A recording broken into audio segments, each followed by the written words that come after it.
João capítulo 1.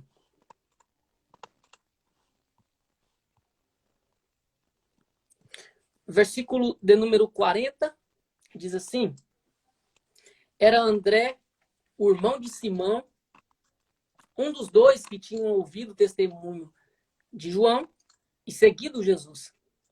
Ele achou primeiro o seu próprio irmão, Simão, a quem disse: Achamos o Messias, que quer dizer Cristo, e o levou a Jesus.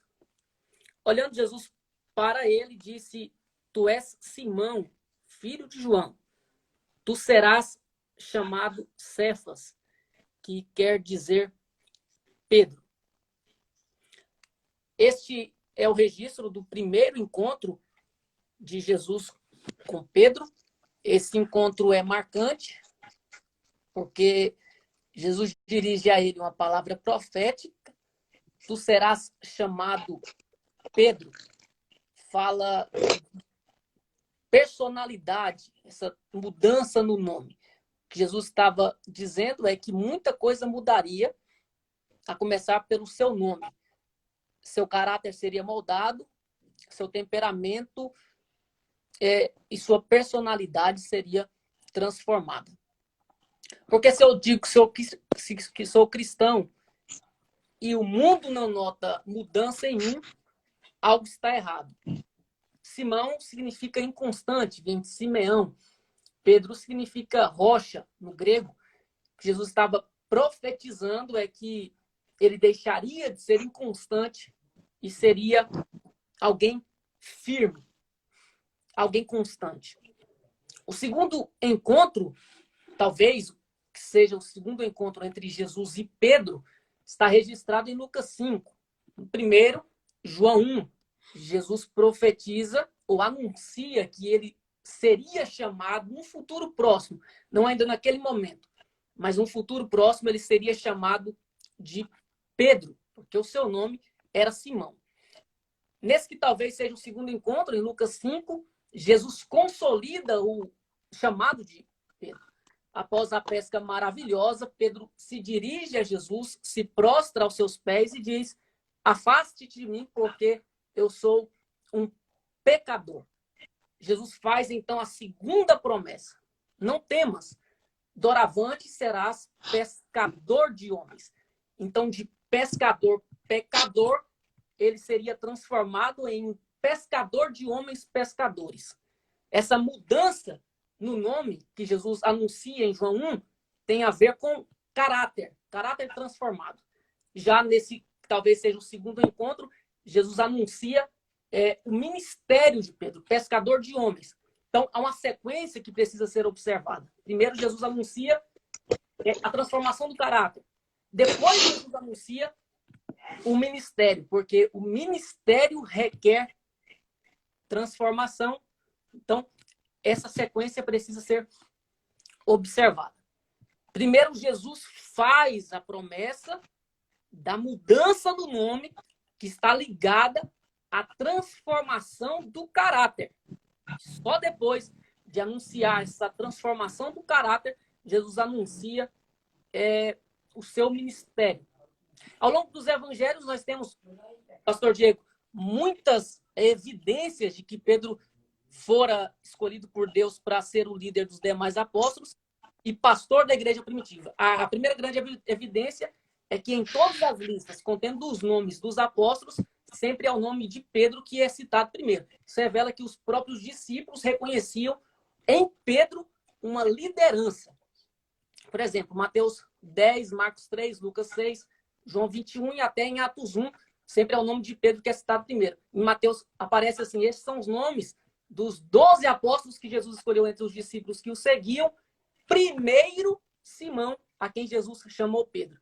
E para completar essa afirmação, sempre nas listas que o nome de Judas aparece, o traidor, é claro, o seu nome é o último a ser citado. Então nós temos Pedro sendo citado primeiro e Judas sendo citado por último, ou seja, eles estão levando em consideração alguma coisa aí. Então, em primeiro lugar, essa é a primeira evidência. Em segundo lugar, Pedro é um dos 3 mais íntimos. Então, dos discípulos que seguiam Jesus no início do seu ministério, Jesus escolhe 12 e o chama de apóstolo. Dos 12, Jesus escolhe 3 para ser os seus apóstolos mais íntimos, mais chegados. E Pedro estava entre eles. A terceira evidência é que o nome de Pedro é citado mais de 100 vezes nos evangelhos. O seu nome é o mais citado. Nenhum dos outros apóstolos foi tão citado como Pedro. Em quarto lugar, Pedro é o que mais fala nos evangelhos. Ele é o mais participativo. Ninguém falou tanto quanto Pedro.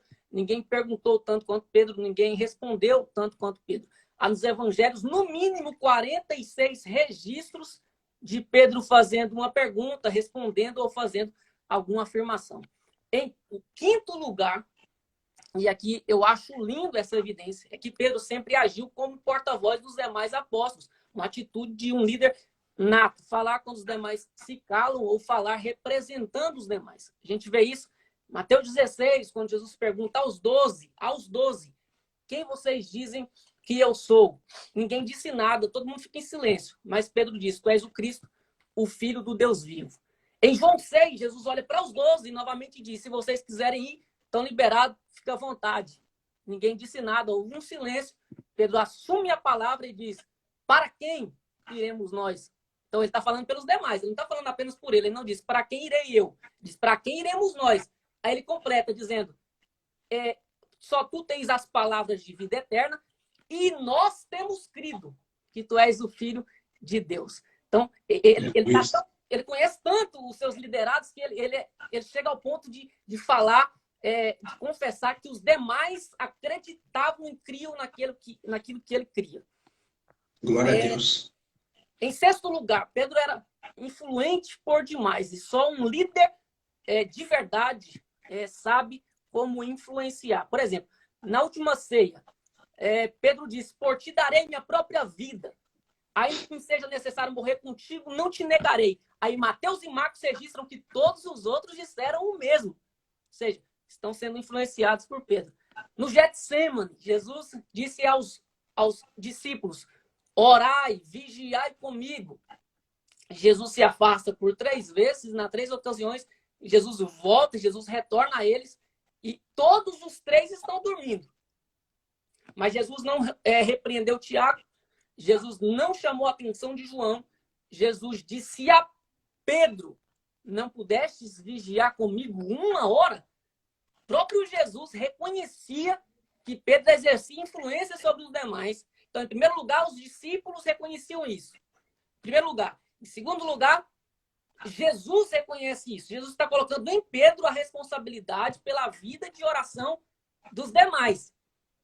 Jesus sabia que se Pedro estivesse orando, os outros também estariam. Prova disso é que, como Pedro dormia, os outros também dormiram. Verdade. Em último lugar, João 21, um texto famoso. Pedro disse, vou pescar. E aí, todos os outros foram com ele. Ele é tão influente que quando ele desvia, ele leva uma multidão com ele. Em sétimo lugar, a quem Jesus prometeu dar as chaves do reino dos céus?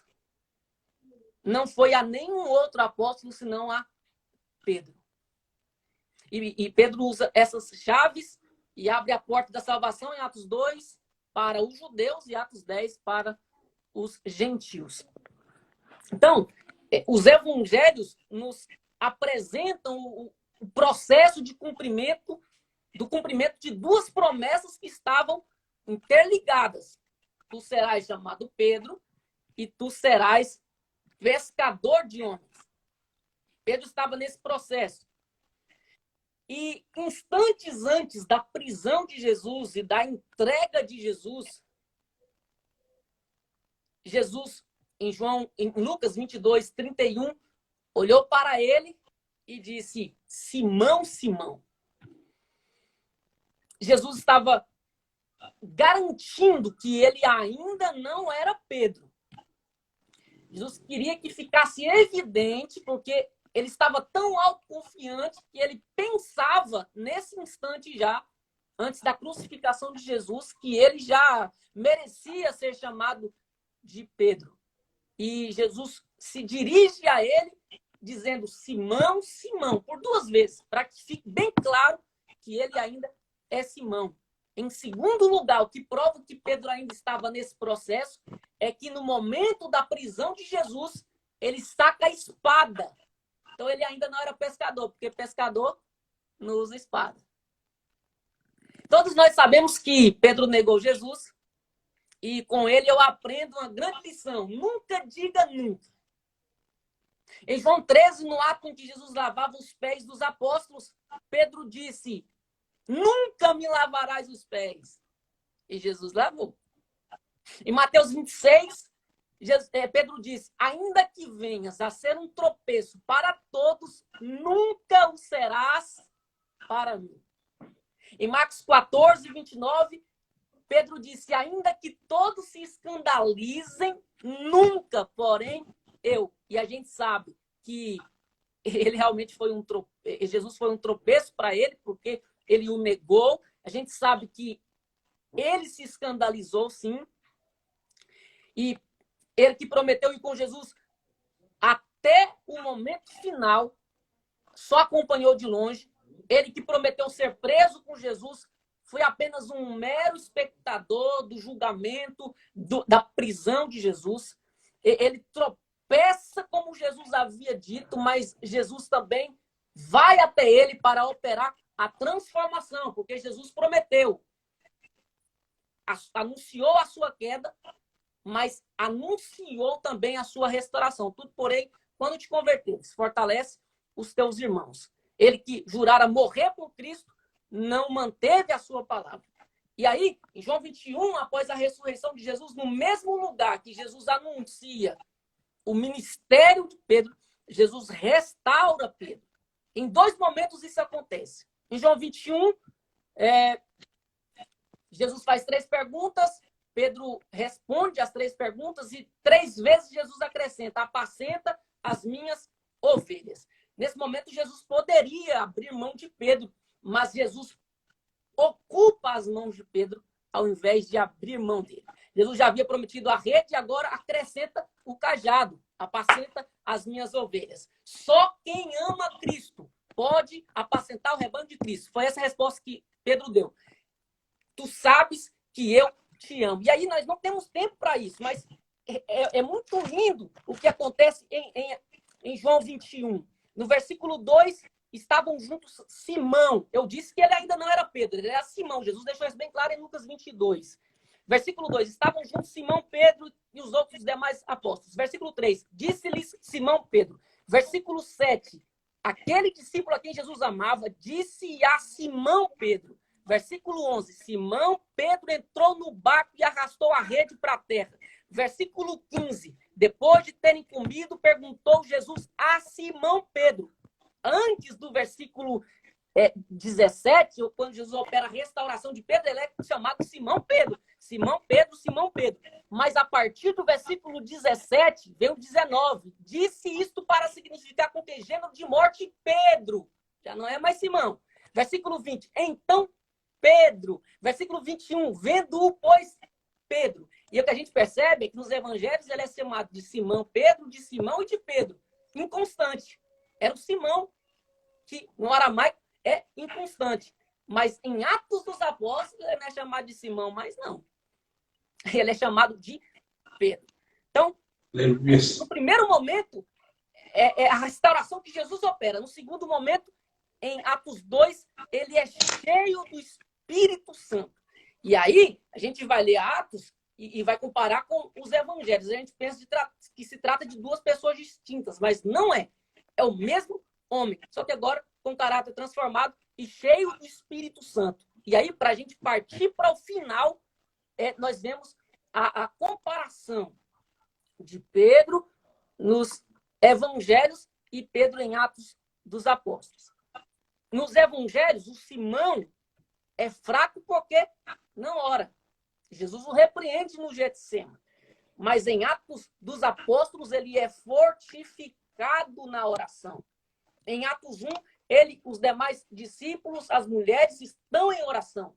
No capítulo 2, eles estão reunidos no cenáculo orando. No capítulo 3 de Atos, Pedro e João subiram ao cenáculo para orar. No capítulo 4, Pedro e a igreja oram e, tendo orado no lugar em que estavam, tremeu. Atos capítulo 6, Pedro e os demais apóstolos instituíram o diaconato. E aí eles disseram, vocês, os diáconos, atendam as viúvas, sirvam as mesas, porém nós nos dedicaremos à oração e ao ministério da palavra. Quem é Simão nos evangelhos? Pescador de peixes. E há, no mínimo, 3 registros de Pedro pescando nos evangelhos. E como pescador de peixes nos evangelhos, ele é um fracasso. Se não fosse Jesus, surgindo em Lucas 5, em João 21, a pesca seria uma tragédia. E ele dizia que era profissional. Então ele precisava rever seus conceitos de profissionalismo. Mas esse Simão que, nos evangelhos, em 3 ocasiões de pesca, não consegue pescar nada, como pescador de homens e cheio do Espírito Santo, é diferente. Em Atos 2, 3.000. Em Atos 4, 5.000. Em Atos 5, Lucas, que é o escritor de Atos, já não faz mais nem questão de número, nem de questão de acrescentar ali a quantidade de pessoas. Talvez fosse incontável. Ele apenas diz, e crescia mais e mais a multidão de crentes, tanto de homens quanto de mulheres, que se converteram através da pregação do pescador transformado. Simão, nos evangelhos, um homem de pequena fé, lembra da repreensão de Jesus? Homem de pequena fé, por que duvidaste? Agora, em Atos dos Apóstolos, o ex-Simão e agora Pedro tem fé para fazer um paralítico andar. No capítulo 3, tem fé para fazer Dorcas ressuscitar e tem fé para dormir na prisão em Atos 12. Atos 12, 5. Pedro, pois, era guardado na prisão, mas a igreja fazia contínua oração por ele a Deus. Presta atenção no versículo 6. E quando Herodes estava para o fazer comparecer, nessa mesma noite, estando entre 2 soldados e os guardas diante da porta que guardavam a prisão, Pedro fazia o quê? Pedro dormia. Olha a diferença de Simão para Pedro. Simão que nos evangelhos é tantas vezes repreendido por Jesus em Mateus 16, quando ele o chama à parte. Quando ele o chama à parte e diz, Senhor, isso não pode acontecer, Jesus o repreende. O próprio Deus o repreende em Mateus 17. Em Mateus 26, Jesus o repreende novamente, mas em Atos dos Apóstolos, ninguém o repreende. Após pregar, no capítulo 3, no capítulo 4, 3, diz que as autoridades do povo, ao verem a intrepidez de Pedro e João, sabendo que eram homens iletrados e incultos, admiraram-se e reconheceram que haviam estado com Jesus. Então agora ele fala, não é mais repreendido. Agora ele fala, o povo admira da sua coragem, da sua intrepidez, da sua capacidade. Simão, em último lugar, ele nega para não morrer. Mas o Pedro transformado, ele é preso, mas não nega. É ameaçado, mas não nega. Ele morre, mas não nega. Nos evangelhos, temendo a morte, ele nega Jesus diante de um escravo, que não tinha nenhum poder para mandar prendê-lo, para mandar matá-lo. Mas em Atos dos Apóstolos, diante das autoridades do povo, que tinham sim autoridade para mandar prendê-lo e matá-lo, como fizeram, Pedro não nega Jesus. Então, que esta palavra fique guardada no meu, no seu, no nosso coração. Vamos aí desativar os comentários. Ativar os comentários. Que essa palavra que Jesus opera em nós.